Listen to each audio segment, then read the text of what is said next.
سے تھا جو جنت میں دوسروں سے کہیں پہلے داخل ہو چکے تھے۔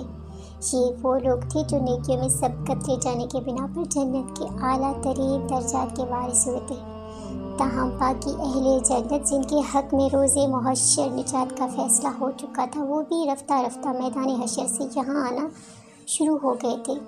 جنت ایک عجیب غریب جگہ تھی۔ اپنے نام کے برعکس یہ کوئی باغ نہ تھا، بلکہ یہ خدا کی قدرت کا کامل سے وجود میں آنے والی وسیع و عرض سلطنت تھی، جو زمین سے لے کر ختم نہ ہونے والے آسمانوں تک پھیلی ہوئی تھی۔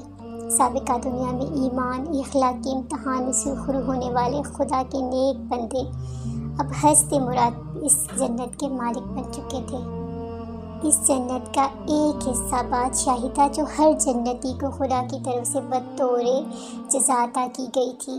ایک بہت بڑا حصہ تھا جو دیگر اہل جنت کی ملکیت